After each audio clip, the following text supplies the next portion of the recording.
Well, morning. We decided we would take a little walk around our property and kind of show you some of what we've done, what we'd like to do, and kind of go from there, and why we're doing it all. So we're walking right now up the path by the road, the main road, and that is an area that Rob gets to get on his tractor and mow. At some point we'd like to be able to use that for grass to feed animals, but right now we just have to kind of keep it clear for so the state doesn't come and mow it all, and for snakes. Yeah, we've had a couple of snakes come across this area, and these spots where we kind of have dropped some trees and gave them a nice little home to live in. Our property kind of goes all the way up to the top of the hill, which we'd like to do some more up there too, but I focused more on coming down this way to the back. So we're coming off the main road to the back of the property.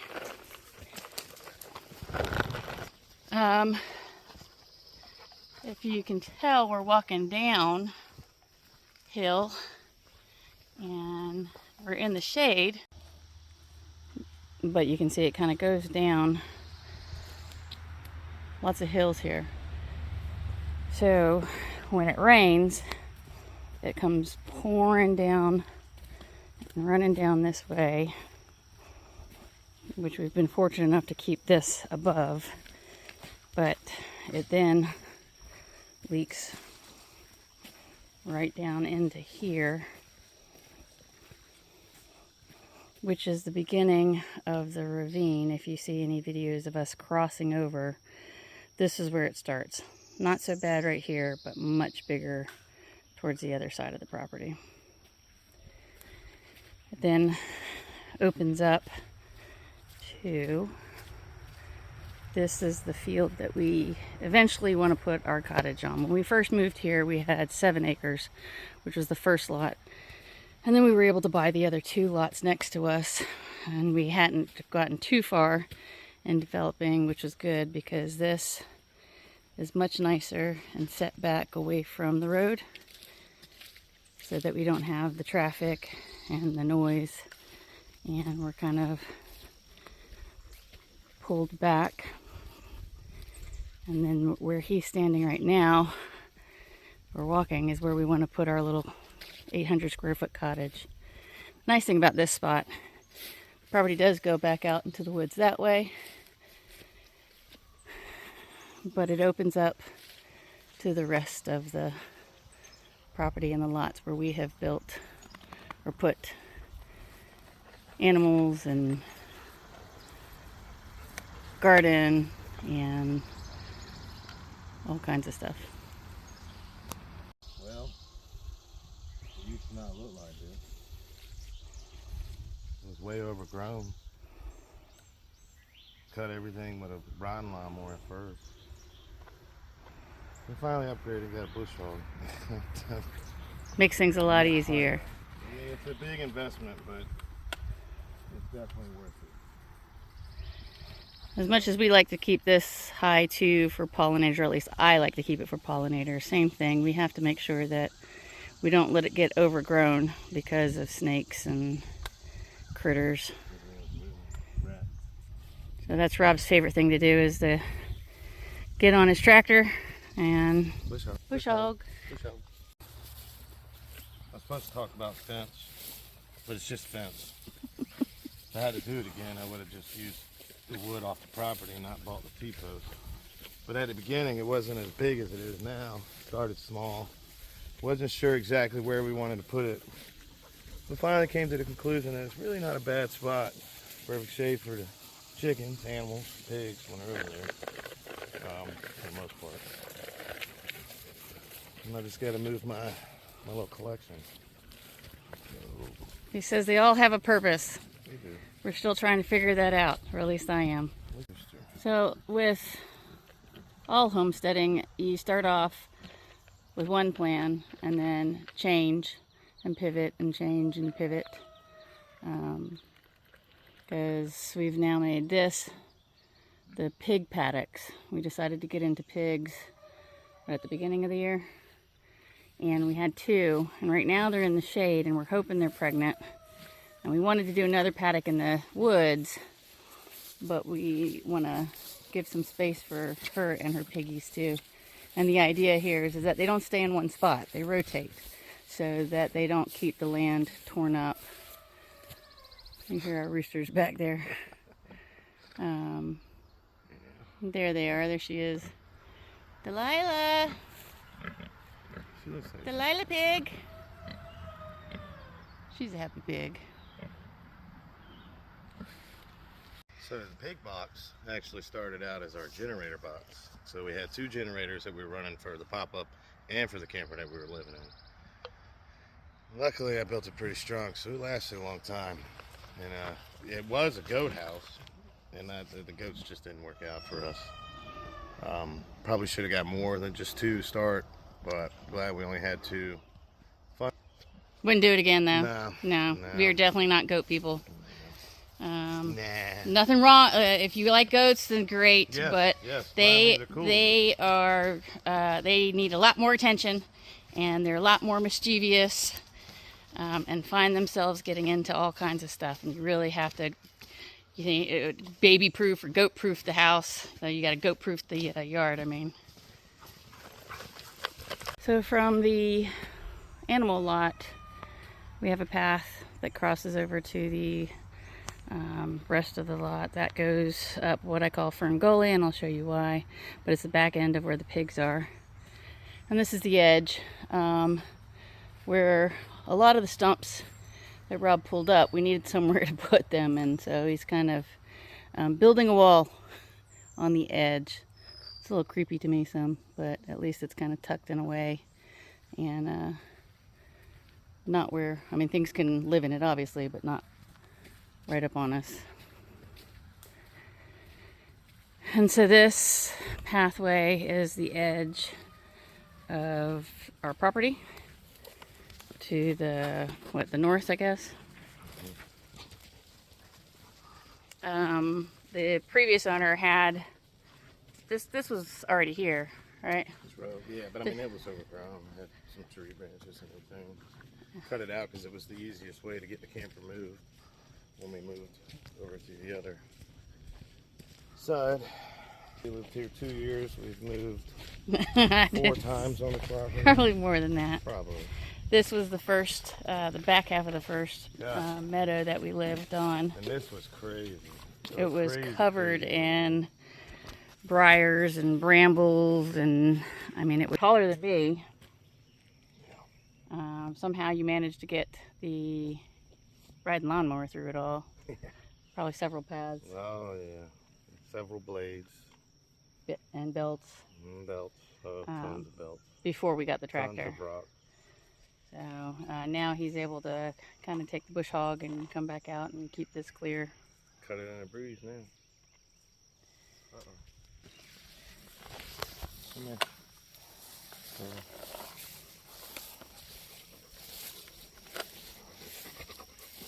Yep. Some of our wildlife around here. We have a little path that we are trying to make to get to the creek. This is... Well, we have passed. Trying to get a perimeter path. Now that we've got all the lots, we want to kind of, that's why we keep her on a leash, because we want to teach her what our perimeter is so that she knows what to guard. And we just kind of keep going and going and going.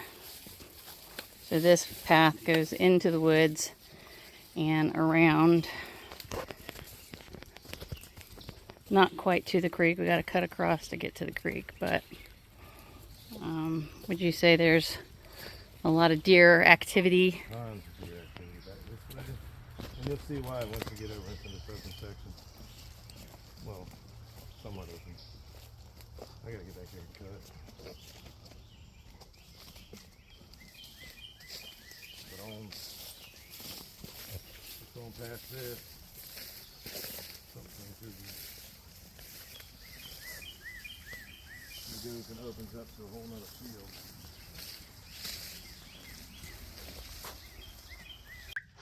When we first got the property, one of the things that I love is the being able to create the paths and trails. You know, when we lived in the beach, you had to go somewhere to go for a walk in the woods, and now we can just step out our yard and take the dogs for a walk. It's a lot of maintenance. Well, not a lot of maintenance. We have to stay on them. As you can tell, like once the rain starts coming, the overgrowth gets to be quite a bit. But one of the things we didn't know when we bought the property, we knew it was on a creek off of a river, and when it rains, the river fills, which fills into our creek, but also then pushes into our land. So a lot of where we're walking now, we cannot build anything on because it'll flood. It'll flood. It gets marshy. We probably have, how many acres do you think we lose? Probably 5. About 5 acres to possible flooding. As you can see, a lot of this just gets pushed up whenever the river and the creek get full. Sometimes this is dry. This is probably not as bad as it's been. We've been kind of on our kayaks actually out here, and there's a little ravine that it just kind of stays flooded, little valley in between the two spaces. Obviously lots of deer tracks everywhere. So on one of our shorts we showed a set of baby deer that were left and orphaned because their mama got hit right in front of our driveway, or like on the road. So we needed to get them to safety, so we were able to get them to a rescue.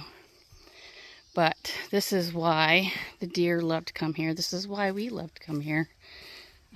We bought this specifically because of this creek that we have here. It's obviously a bit muddy because of the rain, but it flows out to the river that way. And our goal is to keep it accessible for fishing, which we have caught stuff, and accessible for the kayaks.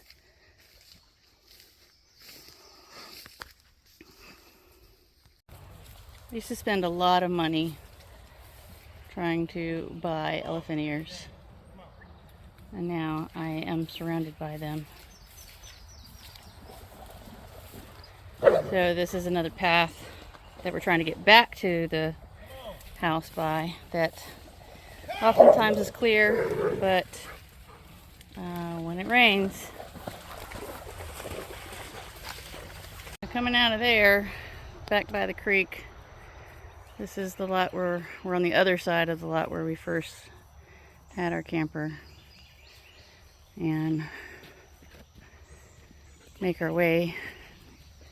The house is up that way, but with the dogs we're gonna not go by the road right now, especially since they are a hot mess from going in the creek.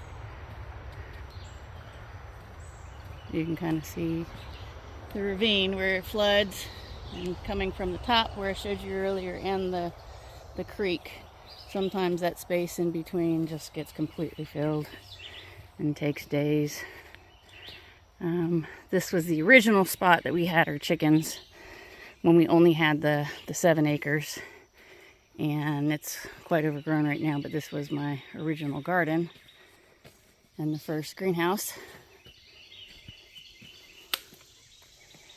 Harley's headed down the first steps and pathway.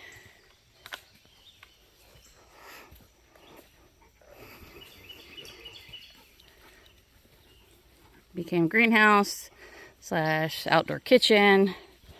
Now it's kind of cabana storage. built with logs on the property. And then we open back up to where we keep the animals. So that's our 20 acres now. 7 acres turned to 20 acres.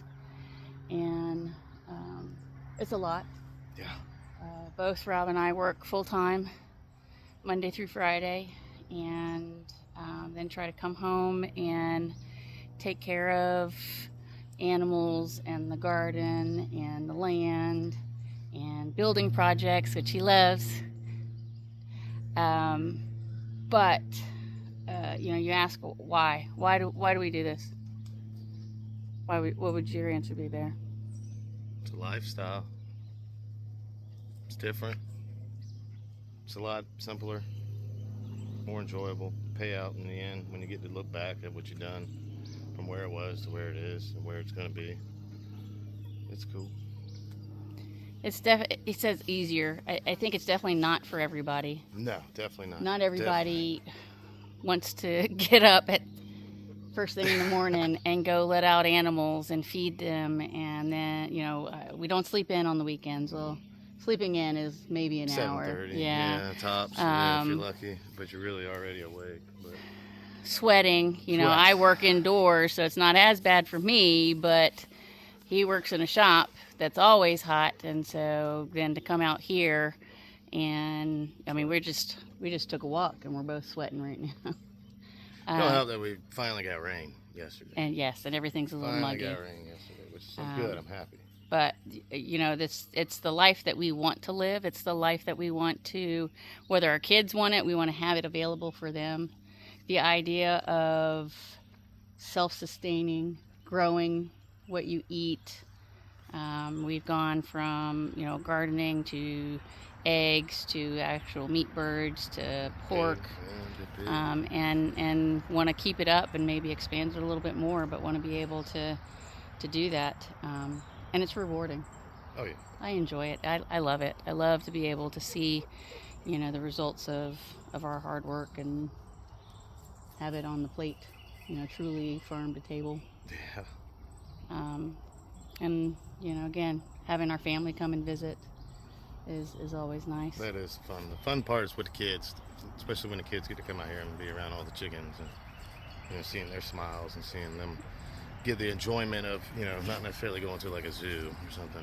Granted, it's just chickens right now and pigs, but being able to pick them up and learn that's where their eggs come from, or that's where their chicken nuggets come from.